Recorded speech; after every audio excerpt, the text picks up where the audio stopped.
ထိုလူငယ်သည်အရက်သမားလင်ယောက်ျားတဦး၏ခန္ဓာကိုယ်ထဲသို့ဝိညာဉ်ကူးပြောင်းရောက်ရှိလာခဲ့သည်သူသည်ဇနီးနှင့်သမီးဖြစ်သူ၏ယုံကြည်မှုကိုပြန်လည်တည်ဆောက်ရန်ဆုံးဖြတ်လိုက်သည်သို့သောခန္ဓာကိုယ်ပိုင်ရှင်ဟောင်းကဇနီးနှင့်သမီးကိုရိုက်နှက်နှိပ်စက်ခဲ့သည့်မှတ်ဉာဏ်များပြန်ပေါ်လာသောအခါသူ၏ပိုက်ထဲတွင်ယွန်ရှာလုံးသဖြင့်မအီမသာဖြစ်လာခဲ့သည်သူသည်ရေချိုးခန်းထဲသို့အမြန်ပြေးဝင်သွားပြီးအပြင်းထန်အံ့တော့သည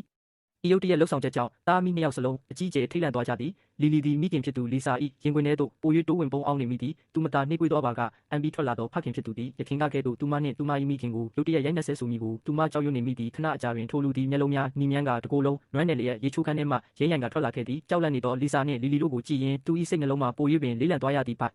ထဲတွင်ဆက်လက်မအီမသာဖြစ်နေတော့လေသူသည်ထိုဝေဒနာကိုအောက်ရဲသည့်ခံကသူတို့ကိုကြောက်လန့်အောင်လုပ်မိသည့်အတွက်အားနည်းသောအတန်ဖြင့်တောင်းပန်လိုက်သည်သူနေမကောင်းဖြစ်နေုံသာဖြစ်သည်ဟုပြောလိုက်သည်လီဆာနှင့်လီလီတို့ကသူ့ကိုတတိကြီးစွာဖြင့်ကြည့်နေစေဖြစ်သည်ကိုမြင်သောအခါသူသည်ကလေးကိုပွေ့ချထားသောလီဆာ၏ဘေးမှတိတ်ဆိတ်စွာဖြတ်သွားပြီးမိဖို့ကြောင့်ထဲသို့ဝင်သွားကဟင်းသီးဟင်းရွက်များကိုဆေးကြောတော့သည်သူကလီလီဆော့လို့မဝသေးဘူးထင်တယ်မင်းသူနဲ့ခဏလောက်ထပ်ဆော့ပေးလိုက်ဦးငါနေ့လယ်စာချက်လိုက်မယ်ဟုပြောလိုက်သည်လီဆာသည်ဤလူကိုယင်းဤတလူလိုစိတ်သက်တလူလိုခံစားနေရသည်သူမကောင်းငိမ့်ပြလိုက်သည်လီလီသည်သူမ၏မိခင်ရင်ခွင်ထဲမှနေ၍ခေါင်းလေးကိုအသာအရာပြူထွက်ကြည့်သည်ဖခင်ဖြစ်သူသည်ယခင်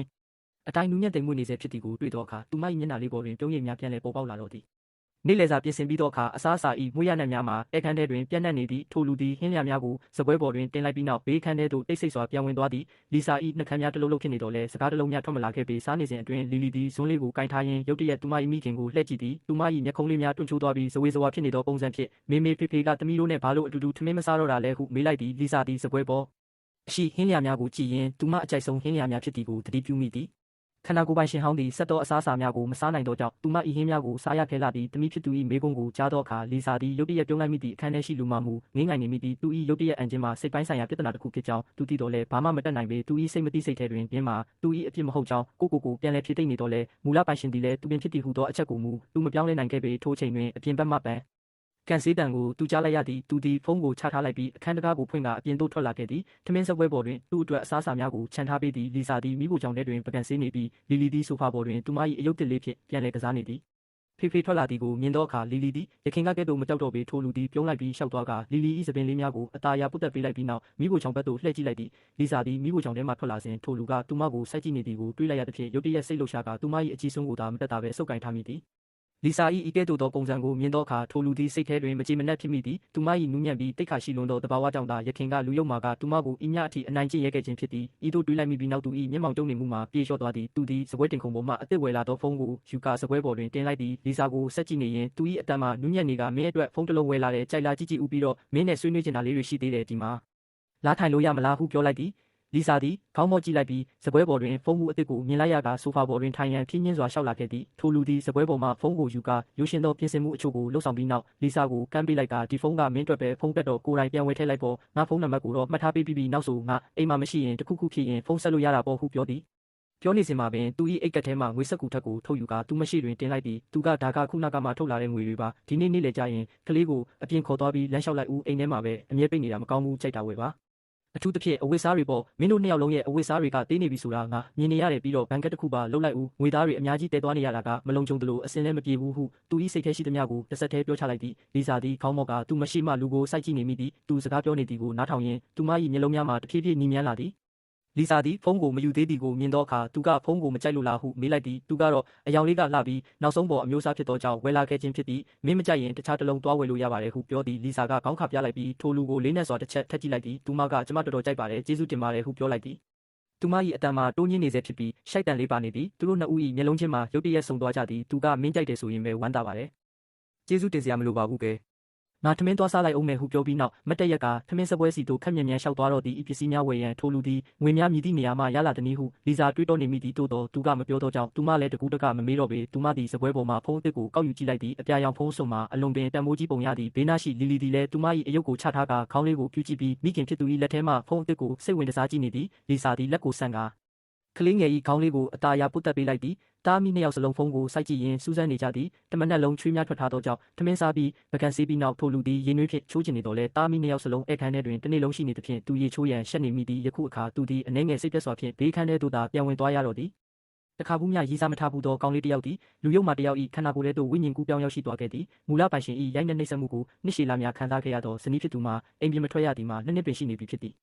ကောင်လေးသည်သူ၏အိတ်ကထဲမှငွေထုတ်ကိုထုတ်ကာသူမ၏ရှေ့တွင်ချပေးလိုက်ပြီးဒီနေ့မိုးလဲပိုင်းလီလီကိုခေါ်ပြီးအပြင်ထွက်လမ်းလျှောက်လိုက်ဦးအိမ်ထဲမှာပဲအမြဲပိတ်လောင်နေတာမကောင်းဘူးဝယ်ချင်တာရှိတာအကုန်ဝယ်ပါဟုပြောလိုက်သည့်ဆိုဖာပေါ်တွင်ထိုင်နေသောလီစာသည်ခဏတာတွင်ဝေသွားပြီးမှစပွဲပေါ်ကပတ်စံကိုကောက်ယူကာလီလီလက်ကိုဆွဲပြီးအိမ်ပြင်သို့ထွက်လာခဲ့သည်လီလီသည်အပြင်မထွက်ရသည်မှာအတော်ကြာပြီဖြစ်သည်ဖြင့်အပြင်ထွက်ကစားရသည်ကိုအလွန်နှစ်သက်ပြီးလမ်းတစ်လျှောက်လုံးပျော်ရွှင်စွာခုန်ပေါက်နေတော့သည်အပြင်လောကရှိအရာအလုံးမှာသူမအတွက်အသစ်ဆန်းဖြစ်ပြီးစိတ်လှုပ်ရှားစရာကောင်းနေသည့်လီစာမှမူလမ်းပေါ်တွင်တွာလာနေကြသောလူများကိုကြည့်ကာအနှဲငယ်စိတ်မလုံသလိုခံစားနေရသည့်အထူးသဖြင့်သူမနှင့်လီလီဝတ်ဆင်ထားသောအဝတ်အစားများမှာခန္ဓာကိုယ်နှင့်မလိုက်ဖက်ဘဲပြိုဖျဲနိုင်လာသဖြင့်မိမိကိုယ်ကိုယုံကြည်မှုကင်းမဲ့နေမိသည့်ကုံတိုက်သည်သူမမှတ်မိသလောက်ဆိုလျင်လမ်းကြော်ရုံများနှင့်ရောက်နိုင်သဖြင့်တိတ်မဝေးလာပေနှစ်နှစ်အတွင်းကုံတိုက်မှာအတော်လေးပြောင်းလဲသွားပြီးပုံမခန့်ညားထဲဝါစွာပြင်ဆင်ထားသည်ကိုတွေ့ရသည်ကုံတိုက်ထဲသို့ဝင်ချင်းတွင်ဖုန်းအယောင်းဆိုင်တစ်ဆိုင်ကိုတွေ့လိုက်ရသည်ဆိုင်အတွင်း၌စင်မန်ကတ်ထုတ်ပေးသည့်ကောင်တာတစ်ခုရှိပြီးဝန်ထမ်းများမှအလုပ်ရှုပ်နေကြသည့်လူများနှင့်စကားမပြောရသည်မှာကြားပြီးဖြစ်သောလီစာသည်ဘာလို့ရမှန်းမသိဘဲကြောင်ရဲနေမိသည်ကံကောင်းထောက်မစွာဖြင့်အယောင်းဝန်ထမ်းမျိုးသမီးတဦးကသူမနှင့်လီလီကိုသတိပြုမိသွားပြီးအမဖုန်းဝယ်မလို့လားရှင်ဟုပြူငါစွာလာရောက်မေးမြန်း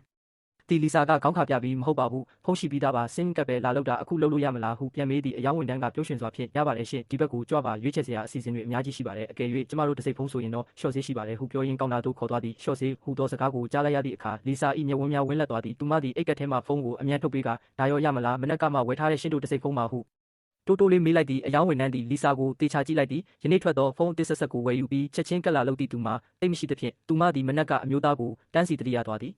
ဒီသားမိကမနက်ကချောချောလာလာအမျိုးသားရဲ့ဇနီးနဲ့တမီးဖြစ်မှာပဲဒါပေမဲ့ဘာလို့သူတို့ကဒီလောက်ပိန်ပြီးဝတ်ထားတာတွေကဖျို့ဖျက်ဖြစ်နေရတာလဲအဲ့ဒီလူကတော့သူ့မိသားစုကိုနှိပ်စက်မဲ့ပုံမျိုးမဟုတ်ပါဘူးဟုအယောင်းဝန်ထမ်းကတွေးတော့ကဝေခွဲမရဖြစ်နေတော့လဲဘာမှမမေးပဲဆက်လက်ပြုံးပြနေခဲ့သည်မနက်ကဖုန်းလာဝယ်သွားတဲ့ချောချောလာလာအမျိုးသားကအမရဲ့အမျိုးသားပဲကိုအမတကယ်ကိုကံကောင်းတာပဲနော်ဒါကကျမတို့ဆိုင်ရဲ့နောက်ဆုံးပေါ်မော်ဒယ်ပါဒီဖုန်းနဲ့ဆိုရင်ဒီအစီအစဉ်ကိုရနိုင်ပါတယ်ဟုသူမကပြောသည်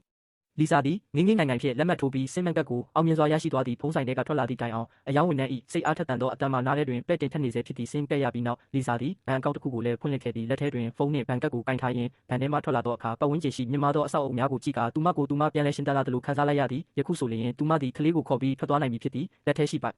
ဆန်ဖြင့်အလုရှာကမိမိကိုယ်နှင့်ကလေးကိုထောက်ပံ့နိုင်ပြီဖြစ်တယ်လို့သူမ၏အိမ်မက်များကိုလည်းပြန်လဲအကောင့်ထဲပေါ်နိုင်ပြီဖြစ်သည်ထိုစဉ်ကလေးငယ်၏အတန်လေးထွက်ပေါ်လာသည့်လီလီကရေခဲမုန်စားခြင်းကြောင့်ပူစာသည်